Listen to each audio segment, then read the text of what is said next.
కొద్ది రోజుల్లో ఇంకా ఆంధ్రప్రదేశ్లో ఎలక్షన్స్ ఉన్నాయి కదా. అవునండి. మరి ఏ పార్టీ గవర్నమెంట్ ఫామ్ చేస్తారనుకుంటున్నారు మీరు? ప్రస్తుతానికి అందరికీ జాబ్ పరంగా కానీ దేని పరంగా చూసుకున్నా కానీ డెవలప్మెంట్ పరంగా చూసుకున్నా కానీ తెలుగుదేశం పార్టీ వస్తే చాలా బాగుంటుందండి.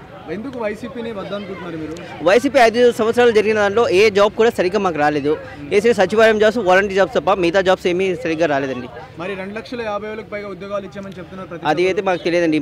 మేము ఇక్కడ తిరుపతి అమరరాజా బ్యాటరీలో జాబ్ చేశారు. బ్యాటరీ కంపెనీ కూడా తీసేస్తామని అప్పుడు ప్రచారం వచ్చేసింది. మేము దాన్ని బట్టి మేము వేరే జాబ్ కూడా వచ్చేసాం, హైదరాబాద్కి వచ్చేసామండి. మరి ఏ సభలో చూసినా జగన్ గారు 175 మన టార్గెట్ అంటున్నారు. మరి నిజమే అనుకోవచ్చు? అది ఎంతవరకు నిజమో తెలియదండి మాకైతే. ఎంతవరకు 175 ప్రస్తుతానికి అయితే నెక్స్ట్ మనకు టీడీపీ అయితేనే బెస్ట్ అండి. ఎందుకంటే డెవలప్మెంట్ పరంగా మనకు హైదరాబాద్ డెవలప్మెంట్ చేసింది కూడా టీడీపీ. నెక్స్ట్ మనకు ఆంధ్ర డెవలప్మెంట్ చేసేది టీడీపీ అండి. మరి గత 5 ఇయర్స్ అంటే జగన్ గారి పరిపాలన మీకు ఎలా అనిపించింది? ఏ మేర డెవలప్ అయింది? రోడ్ల వ్యవస్థ కానీ ఇండస్ట్రీస్ పరంగా కానీ ఏ మేర డెవలప్ అయింది అనుకోవచ్చు? ఏం డెవలప్ అయింది సార్? మళ్ళీ అడుగుతాను. ప్రస్తుతానికి అయితే ఏ డెవలప్మెంట్ అవ్వలేదండి మాకు తెలిసిన. మనకు ముఖ్యమైన రాజధాని ఏదో మనకు తెలియకుండా అయిపోయిందండి. ఫస్ట్ ఆఫ్ ఆల్ 3 రాజధానులు ఉన్నారు, కానీ 3 రాజధానుల్లో ఒక్క రాజధాని కూడా లేదండి. రాజధానిలో ఒక్కటి కూడా లేదు. ఉన్న రాజధానిని కూడా డెవలప్మెంట్ చేయలేదండి. ఇప్పుడు కొడాలి నాని రోజాపై మీద మీ కామెంట్ ఏంటి? మా కామెంట్ ఉద్యోగ అంటే ఇప్పుడు ఐటీ మినిస్టర్కే సీట్ దక్కకపోవడంపై మీ అభిప్రాయం ఏంటండి? ఐటీ మినిస్టర్ ఇంత ఐడియా లేదండి వాటి గురించి. ఎందుకంటే మేము జాబ్ చేసుకునే వాళ్ళం, మాకు జాబ్ ఇన్ రూమ్, అది తప్ప మేము ఏం చేయడం లేదండి ప్రస్తుతానికి అయితే. ఇప్పుడు జనసేన టీడీపీ పొత్తుతో వస్తున్నాయి కదా, మీకు ఎలా అనిపిస్తుంది? పొద్దుతో వస్తుంది, కాకపోతే రెండు బాగున్నాయి. అంటే నెక్స్ట్ మళ్ళీ కూడా వాళ్ళే వస్తారండి, పొద్దు వాళ్ళతో వస్తారు. మరి ఈసారి జనసేనకి 24 సీట్లు ఇచ్చారు కదా, సో మరి ఎలా చూడవచ్చు దాన్ని? ఎలా చూడొచ్చు అంటే మన పవర్ స్టార్ పవన్ కళ్యాణ్ కాబట్టి ఈసారి మాత్రం చాలా అదిరిపోయే విధంగా ఉంటుందండి. అంటే ఈసారి 2 చోట్ల గతంలో 2 చోట్ల ఓడిపోయారు కదా పవన్ కళ్యాణ్ గారు, అట్లీస్ట్ ఈసారి గెలిచి అసెంబ్లీకి వెళ్తారు అనుకుంటున్నారా? మ్యాక్సిమం గెలుస్తారండి. ఎందుకంటే అతను చాలా చోట్ల మంచి పనులు కూడా చేశారు. చాలా చోట్ల అతను సీఎం కాకపోయినా చాలా చోట్ల పని చేశారు. అది మాకు తెలుసండి ఎంతవరకు. సో ఒకవేళ ఈ 2047 విజన్తో వస్తున్నారు చంద్రబాబు నాయుడు గారు, సో నిజంగానే హైదరాబాద్ మాదిరిగా డెవలప్మెంట్ జరిగే ఛాన్స్ ఉందనుకుంటున్నారా? పక్కా 100% ఉందండి. పక్కా 100% ఉంది. అలాగే డెవలప్మెంట్ అయితే నెక్స్ట్ అలాగే కంపెనీస్ కూడా వస్తాయి. మన కియా మోటార్స్ వచ్చింది. నెక్స్ట్ ఆ తర్వాత జగన్ హయాంలో మనకి ఏ కంపెనీ వచ్చిందో మాకైతే తెలియదండి. కియా మోటార్స్ వచ్చింది. నెక్స్ట్ ఇంకా మనకు కంపెనీస్ చాలా వస్తాయి. అదే అండి. సో ఓవరాల్గా ఒక మాటలో ఆంధ్రప్రదేశ్ నెక్స్ట్ సీఎం ఎవరంటే ఏం చెప్తారు? నెక్స్ట్ ఏమంటే మన చంద్రబాబు నాయుడు గారు అండి. సో ఈ కొద్ది రోజుల్లో ఎలక్షన్స్ ఉన్నాయి కదా ఆంధ్రప్రదేశ్లో, మరి ఏ పార్టీ గవర్నమెంట్ ఫామ్ చేస్తా అనుకుంటున్నారు మీరు? టీడీపీ అండ్ జనసేన ఫామ్ చేస్తాం అనుకుంటున్నారు. ఎందుకు అనుకుంటున్నారు టీడీపీ జనసేన అని?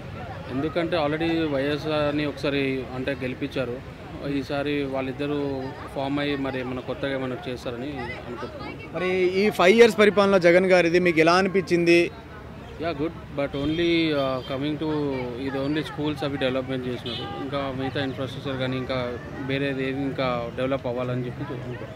అంటే ఈ 5 ఇయర్స్లో ఉద్యోగ అవకాశాలు కానీ రోడ్ల వ్యవస్థ కానీ డెవలప్మెంట్ కానీ ఏ మేర చూశారనుకోవచ్చు?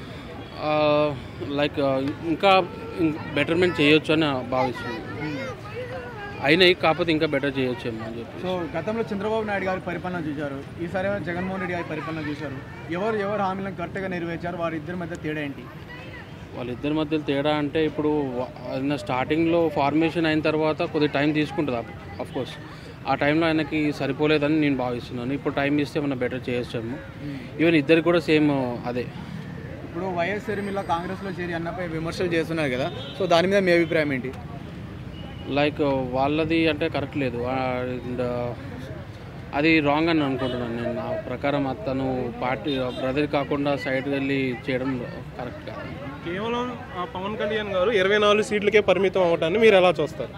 ఇంకా బెటర్ వస్తే బాగుండేది. Only 24 it's not good for him అని అనుకుంటున్నాను. ఒకవేళ టీడీపీ జనసేన గవర్నమెంట్ ఫామ్ చేస్తే మరి ఎలాంటి ఉద్యోగ అవకాశాలు కానీ ఆంధ్ర రాష్ట్రం ఏ మేర డెవలప్మెంట్ అవ్వచ్చు అనుకుంటున్నారు? అవుతుంది. లైక్ ఇప్పుడున్న ప్రజెంట్ సిచ్యువేషన్లో వాళ్ళకి ఏంటంటే ఇటు క్యాపిటల్ వైజ్ కానీ ఇండస్ట్రీస్ వైజ్ కానీ ఇంకేమైనా బెటర్ బిల్డ్ చేస్తే వీళ్ళు అవుతారు. ఖచ్చితంగా వీళ్ళ తరఫు నుంచి ఫార్మేషన్ అయితే బెటర్ ఇంప్రూవ్మెంట్ ఉంటుందని ఆలోచిస్తుంది. సో చంద్రబాబు నాయుడు గారు గతంలో హైదరాబాద్ని 2020 విజన్తో వచ్చారు కదా, సో ఈసారి 2047 విజన్లో ఆంధ్రతో వెళ్తున్నారు ఈ ఎలక్షన్లో. మరి ఏ మేర నమ్మవచ్చు? మరి నిజంగానే హైదరాబాద్ మాదిరిగా డెవలప్ అయ్యే ఛాన్స్ ఉందనుకుంటున్నారా? ఉంది, డెఫినెట్లీ ఉంటుంది. ఓకే, ఓవరాల్ ఒక మాటలో ఆంధ్రప్రదేశ్ నెక్స్ట్ సీఎం ఎవరు అనుకుంటున్నారండి? Like coming to CM Chandrababu Naidu ఉంటాడు ఆబ్వియస్లీ. మేబీ హోమ్ లేదంటే ఇంకేదన్నా పవన్ కళ్యాణ్కి ఇవ్వచ్చు.